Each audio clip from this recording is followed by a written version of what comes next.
Buenas noches para todas y todos. Les saluda Nicolás Carrera. Agradecemos su participación a este evento gestionado por el Departamento de Psicología Organizacional de INCUA. Esta noche se abordará el tema Inclusión y accesibilidad en las organizaciones con la presencia de las expositoras Mailena Aguiar, de Argentina. Ella es licenciada en Psicología y manager del proyecto. Lucía Palmieri, de Argentina también, estudiante de Psicología y manager de proyectos. Y así también nos acompaña Vanessa Ibarrola, también de Argentina, estudiante de psicología y manager actual del equipo 4. Bienvenidas.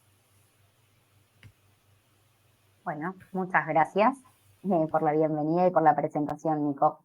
Nosotros elegimos trabajar este tema, ¿sí? Específicamente el tema de inclusión y accesibilidad en las organizaciones. Solamente nos ocupamos de puntualizar algunas cuestiones para fomentar la participación de las personas con discapacidad, ¿sí? No nos involucramos en otras áreas de inclusión, sino específicamente en personas con discapacidad, ¿sí? Para empezar, digo, podríamos decir que la diversidad existe porque, por el solo hecho, digamos, de que haya dos o más personas que nos reunamos en un mismo espacio, ¿no? Esto es reconocer que todos somos diferentes, ¿sí? Ahora bien, la inclusión hace referencia a todas aquellas acciones que están intencionalmente diseñadas para que todos nos sintamos parte de una misma comunidad, ¿sí? En el caso de la accesibilidad, apunta más a poder eliminar barreras, ¿sí? Y a generar que todas las personas de la organización, digamos, puedan habitar los espacios y usar los objetos de la organización sin importar sus capacidades, ¿sí? Nosotros lo que estuvimos informándonos y averiguando para esta investigación, digamos, documental que hicimos, porque obviamente está en boga esto de la inclusión y la accesibilidad, sí, por suerte estamos tratando de vivir en una sociedad más diversa y de incluir a todas las diversidades, y las organizaciones deberían tender a ser cada vez más el reflejo de esa diversidad, ¿sí? Nosotros acá específicamente vamos a trabajar 4 tipos de discapacidades, ¿sí? Que son las físicas, las mentales, las intelectuales y las sensoriales. Nosotros trabajamos este tema porque nos parecía que la inclusión y la accesibilidad son la puerta de entrada a un espacio en el cual todos tengamos la misma posibilidad de desarrollarnos y que esto garantiza básicamente derechos humanos de todas las personas.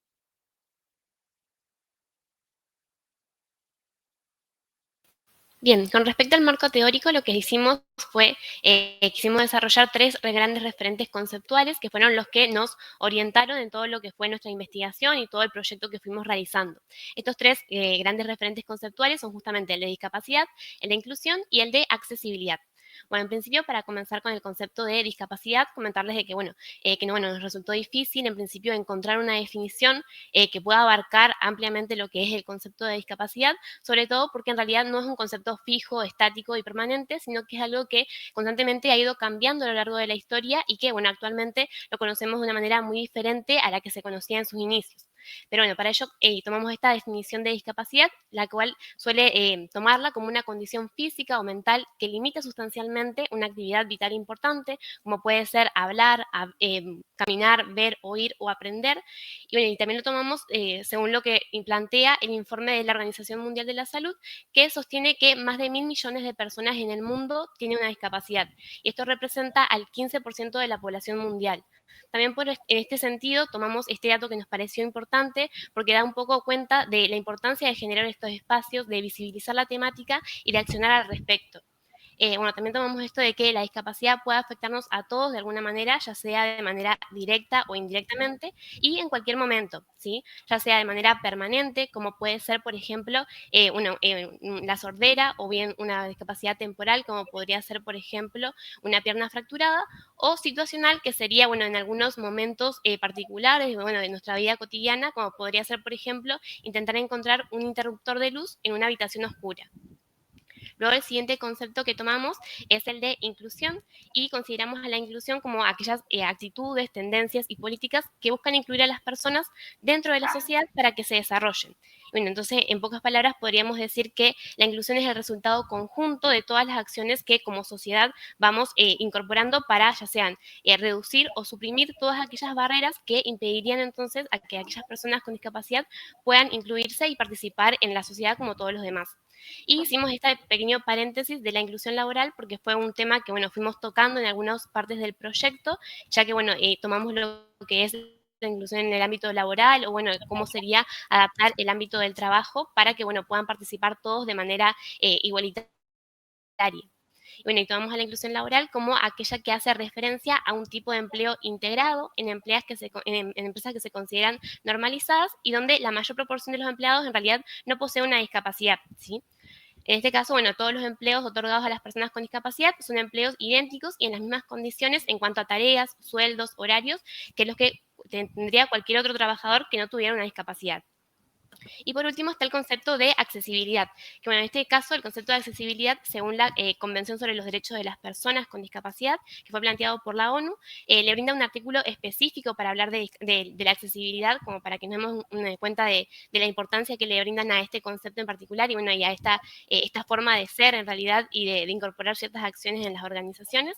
Y, bueno, y postula en realidad que, bueno, para que las personas con discapacidad logren una vida independiente y una participación plena en todos los aspectos de la misma, se debe asegurar el acceso de estas personas al entorno físico, al transporte, a la información y las comunicaciones y otros servicios e instalaciones abiertos al público.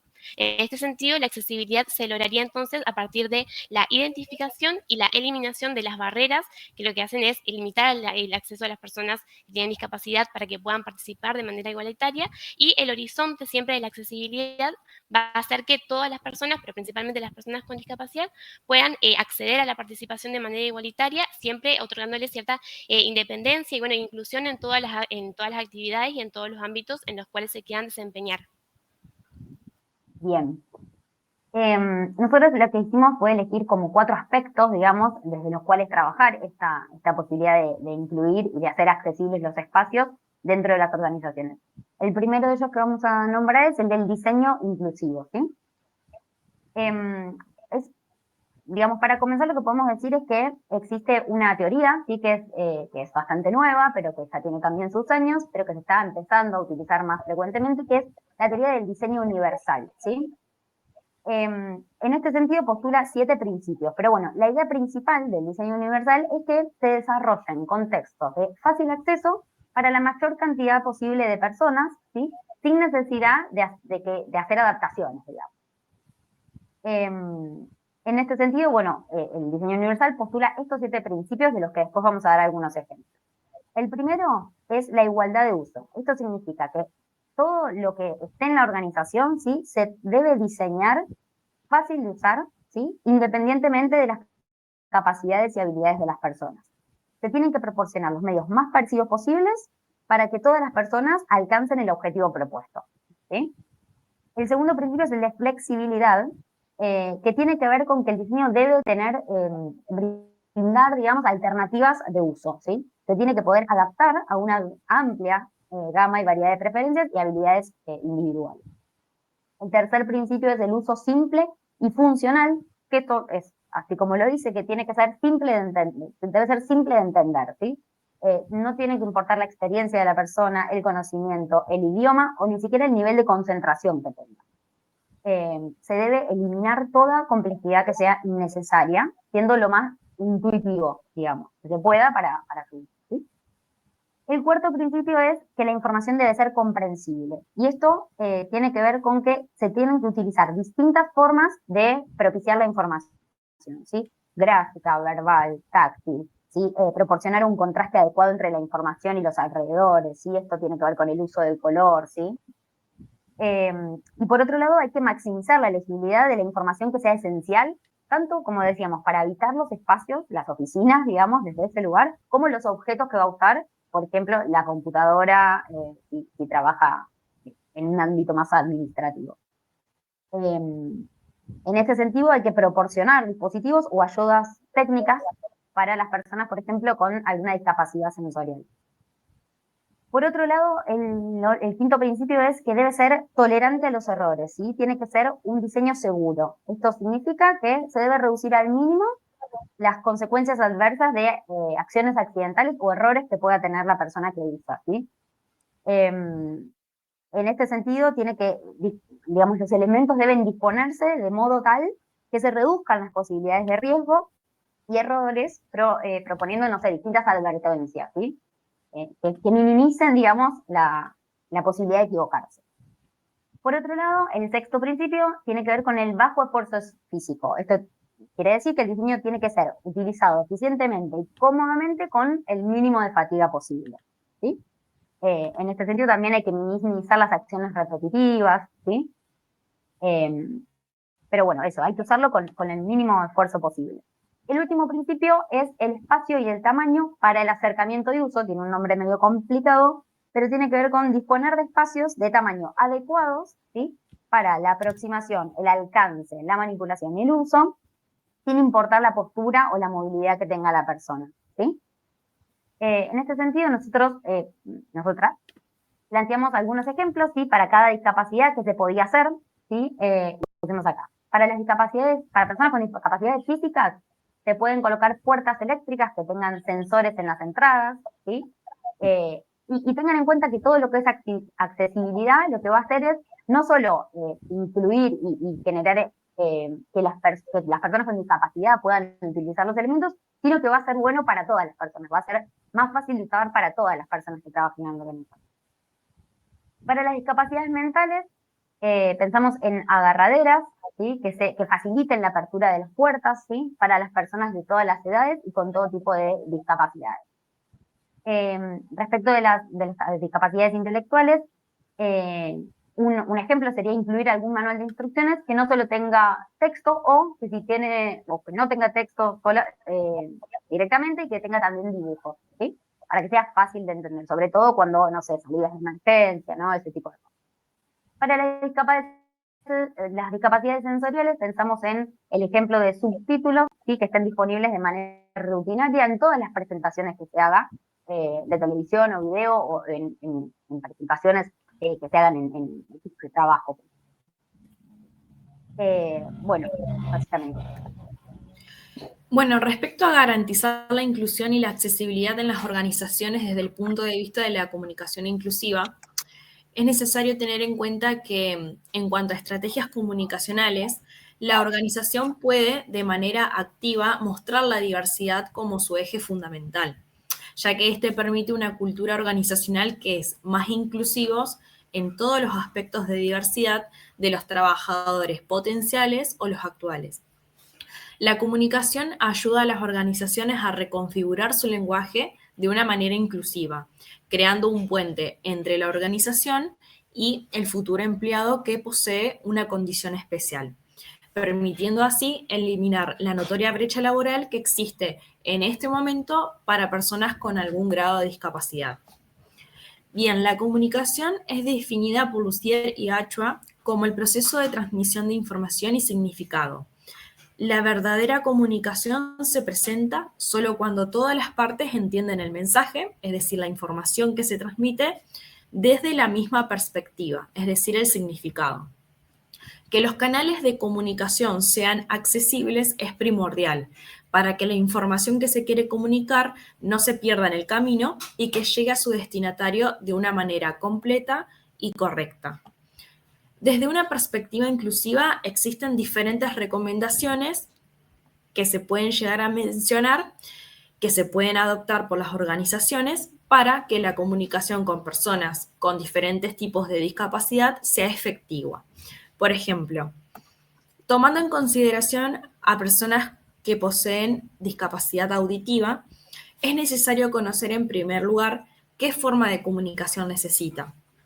Hablar mirándola a la cara, ya que es probable que sepa leer los labios cuando la persona tiene una pérdida auditiva severa, por ejemplo, y colocándose en un lugar iluminado y evitar ponerse en contraluz. También es importante hablar de forma clara y natural, sin exagerar el movimiento de la boca o silabiar. También otra recomendación es que al hablar se evite masticar o fumar. Y es recomendable que si el mensaje es breve y más que nada si hay que comunicar cifras, direcciones, nombres propios, es conveniente preguntarle a la persona si lo prefiere por escrito. Y también es importante reconocer que para personas con discapacidad auditiva severa, más que nada, es difícil seguir e incluso participar de una conversación en un grupo numeroso, ya que por ahí no es posible mirar el movimiento de los labios de todos al mismo tiempo. Muy bien, ante personas con discapacidad visual, es recomendable hablar naturalmente sin levantar la voz ni recurrir a terceros. Las personas ciegas pueden acceder a la lectoescritura a través del sistema Braille, basado en puntos en relieve que son leídos a través del tacto. Por su parte, también las personas con disminución visual pueden acceder a la lectura a través de textos con tipografía grande. Otro modo de acceder a escritos es a través de bibliotecas parlantes, que cuentan con versiones sonoras de algunas obras. Por otro lado, también con la incorporación de las computadoras a la vida cotidiana, se ha popularizado entre las personas con discapacidad visual el acceso a la lectura a través de un software que es el Shop Access with Speech, que es un lector de pantalla. La utilización de este programa también depende de que el material esté necesariamente digitalizado y ese archivo la persona puede acceder y leerlo agrandando el tamaño de la fuente. Así que es imprescindible para las organizaciones conocer estas recomendaciones a fin de posibilitar todos estos canales de comunicación y favorecer la inclusión y la accesibilidad de personas con discapacidad visual al mundo laboral. Por otro lado, respecto a las personas con discapacidad intelectual, se recomienda utilizar un lenguaje claro y sencillo, dividir la frase en partes si contiene una idea compleja para facilitar la comprensión y, por supuesto, no hablar de una forma infantil. Tener paciencia y, lo más importante, es respetar los tiempos del otro. Y por último, en cuanto a las personas con discapacidad motriz, por ejemplo, aquellas quienes se encuentran en sillas de ruedas, es aconsejable que al hablar se ubique a la misma altura de la persona. Por ejemplo, puede ser sentándose en una silla o quedándose de pie y guardando una cierta distancia con el fin de que la persona no tenga que esforzar su cuello para mantener el contacto visual.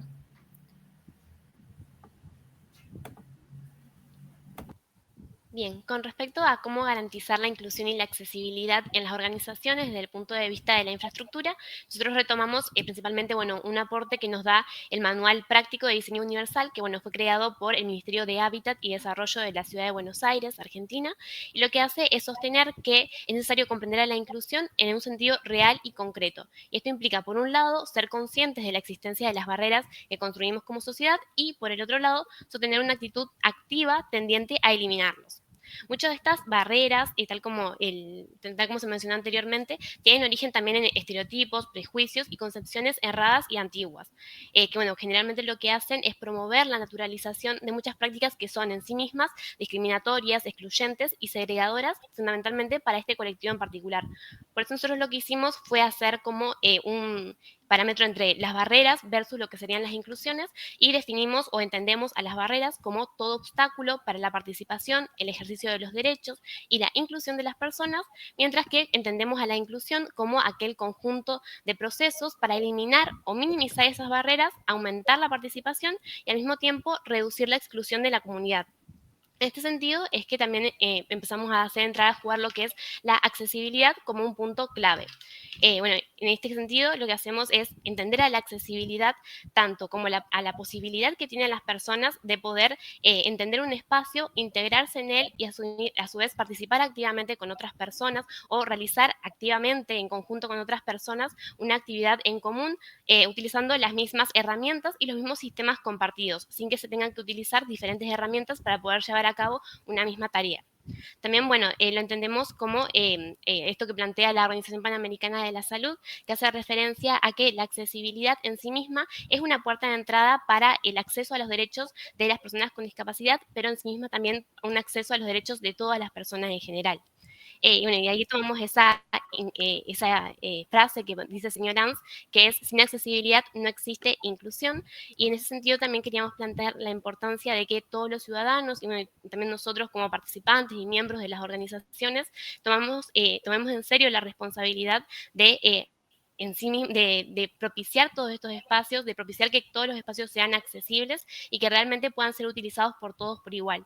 Bueno, en este sentido también retomamos nuevamente el aporte que nos brinda el Manual de Diseño Universal y hace referencia a que existen 4 barreras que están relacionadas con la infraestructura y que es necesario que las podamos identificar para poder estar atentos y para poder accionar al respecto.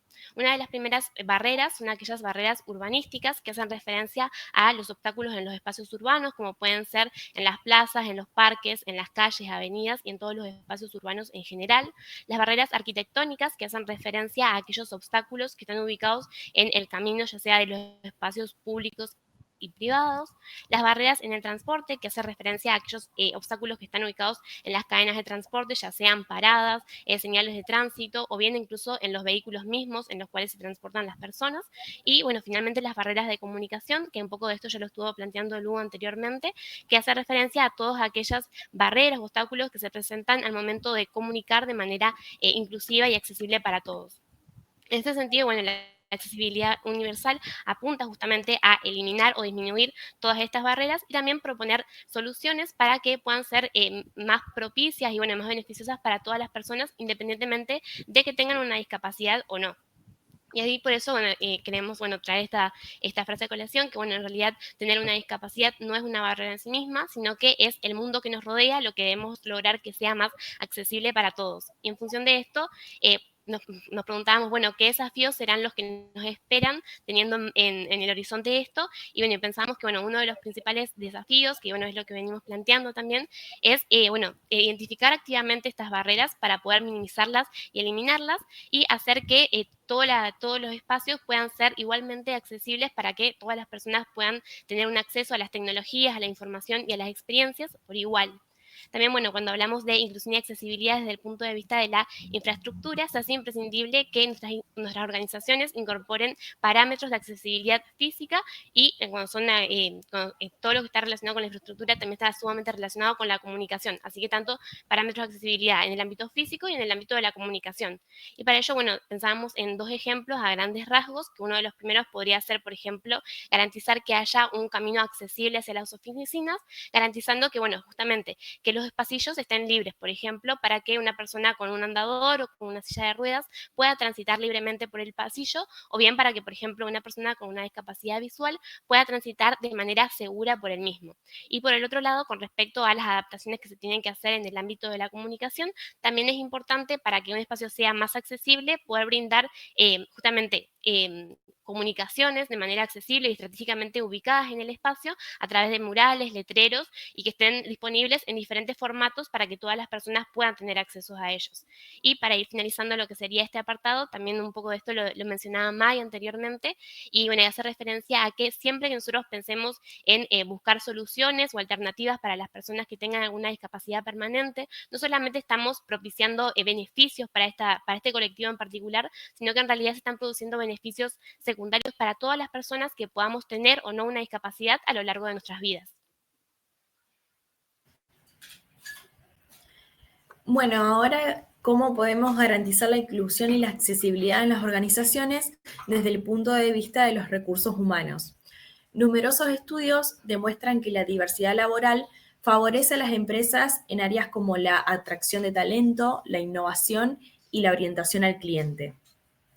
Que dentro de una empresa haya diversidad no necesariamente quiere decir que hay inclusión. La inclusión consiste en crear una cultura que integre a personas de distintos orígenes y de diferentes características. Para lograr cumplir el compromiso con la diversidad e inclusión laboral, se pueden implementar diferentes prácticas que se desarrollarán a continuación. Por ejemplo, garantizar un liderazgo empático. Más allá del trabajo de recursos humanos, también se requiere de un líder que comprenda el valor individual de cada persona. Escuchar y respetar todas las voces. Los empleados deben sentirse libres de expresarse en función de sus perspectivas únicas. Las empresas deben asegurarse que los empleados se sientan incluidos y respetados independientemente de su edad, de su género, carrera, religión, de su orientación sexual, de sus condiciones físicas, antecedentes culturales o país de origen. De una También una formación en diversidad e inclusión, ya sea como complemento a todas estas ideas o como primer paso, formar a los empleados en todo lo relacionado con diversidad e inclusión es fundamental. Una opción es equipar grupos con las habilidades y la información para ayudar a promover ese cambio dentro de sus departamentos, de sus equipos y grupos de trabajo. Esto es mucho más efectivo que las sesiones de entrenamiento únicas que no tienen mucho impacto. Lo que se quiere es que la gente incorpore estas ideas y creencias en su vida diaria.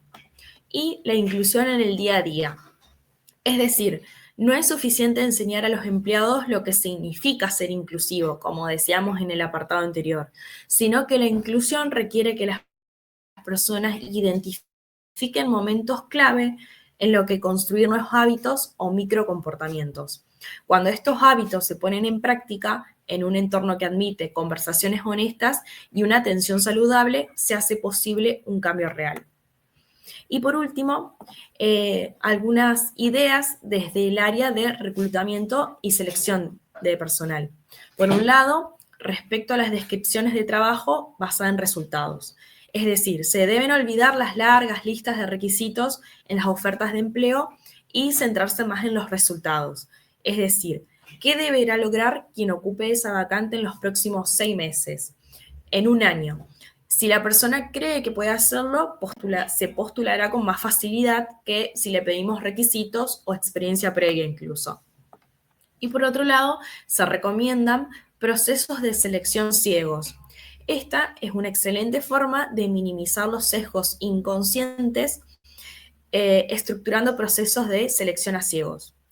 De esta forma se evitarán sesgos inconscientes y fenómenos demostrados, como el hecho de que las personas con nombres étnicos, por ejemplo, necesitan inscribirse a más ofertas de empleo para obtener respuesta, o que las mujeres sean menos valoradas que los hombres a igualdad de habilidades y experiencia.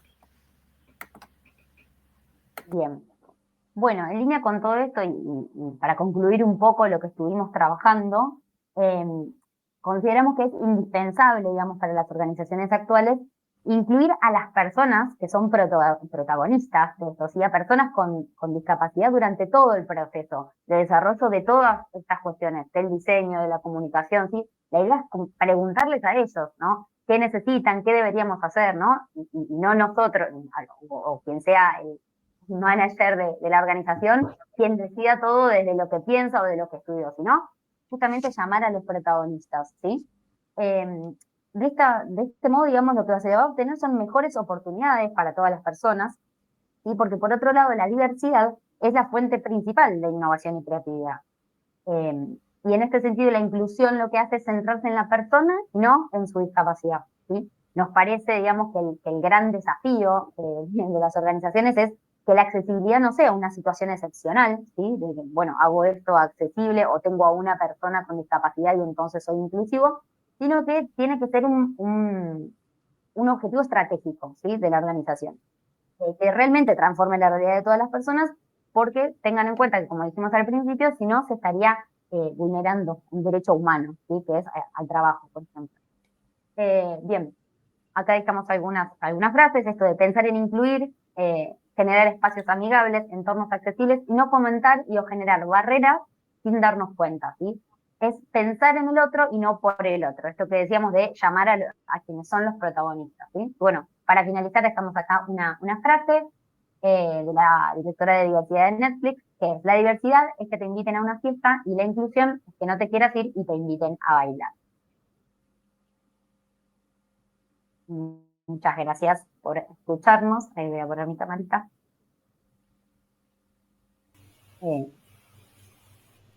Unos aplausos. Muchas gracias, Maylene, Lucía y Vanessa, por la interesante ponencia, por el interesante workshop. En este momento, entonces, damos un espacio de consultas o preguntas para los participantes que están aquí en la sala. Si pueden hacerlo a través del chat o habilitar su micrófono. Y yo veo que hay algunas personas con la manito levantada. Sí, generalmente algunos se equivocan al dar los aplausos y suben la manito, pero Okay. si quieren hablar, sin problemas. Yo tengo una pregunta, si se puede. Sí, adelante.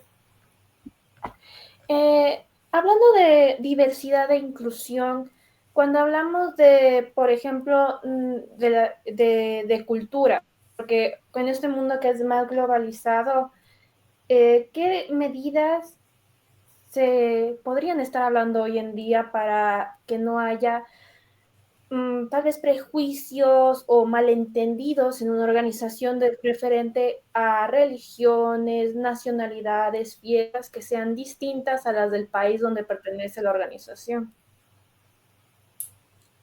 Bueno, digo, como para contestar, nosotras específicamente trabajamos desde el punto de vista de las personas con discapacidad, porque obviamente que era súper amplio esto de la inclusión respecto de género o de otras culturas, pero igualmente a mí se me ocurre como una respuesta, aventurar una respuesta respecto de esto que decís, y tomando en cuenta lo que decíamos sobre todo de recursos humanos, ¿no? Y de esto de quizás dar capacitaciones respecto de la inclusión, se me ocurre también que se podrían hacer como reuniones temáticas diversas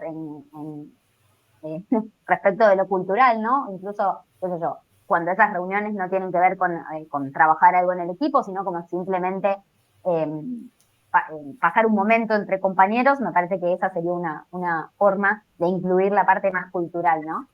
Eh, nada, como un ejemplo que se me viene. De todas maneras, obviamente que capacitaciones en esto también es algo importante, pero como decíamos, no puede ser solo eso, ¿no? Eh, me parece que esto, de llevar las culturas o de proponer que las personas que tienen alguna otra cultura o religión puedan quizás hablar de eso, ¿no? Y propiciar esos espacios, eh, sumaría a que se sientan incluidas. No sé si responde tu pregunta. Yo para sumar un poquito No, también a lo que decía Mai, es como también esto de la parte de recursos humanos, si bien, bueno, nos enfocamos mucho en la parte de discapacidad y, bueno, queríamos hacer como ese recorte para el proyecto y, bueno, para no explayarnos tanto, en la parte de recursos humanos sí se habló un poquito de esto, sobre todo con la parte de, bueno, al momento de acceder las personas a la institución, a una organización, que, bueno, que no se tenga ningún tipo de preferencia en este sentido y por eso, bueno, por ejemplo, las propuestas de los currículum ciegos y demás, que, bueno, y los espacios de capacitación para, bueno, fomentar todo esto. Y también creo que, bueno, con respecto a, en relación también a lo que decía May anteriormente, esto de el simple hecho de no dar nada por sentado en una organización y favorecer todo el tiempo los espacios de escucha o de conversación abierta y que den cuenta de esto también que planteamos en la exposición, que sería pensar en el otro o con el otro, pero no por el otro.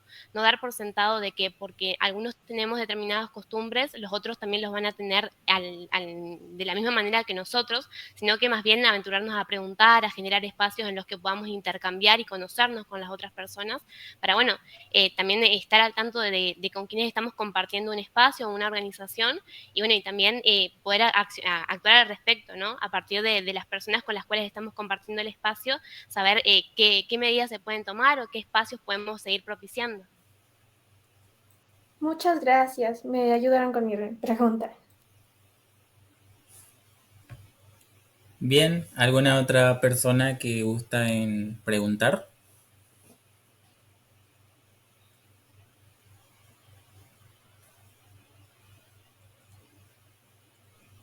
Bien, entonces no habiendo más preguntas que responder, damos por cerrado este espacio y agradecemos nuevamente a las expositoras por este interesante workshop y nos despedimos. Agradecemos también la participación de todos los integrantes que están hoy aquí en la sala y nos vemos en un próximo workshop. Buenas noches. Muchas Muchas gracias por gracias. participar. Chao, buenas noches. Gracias. Buenas Muchas noches. gracias.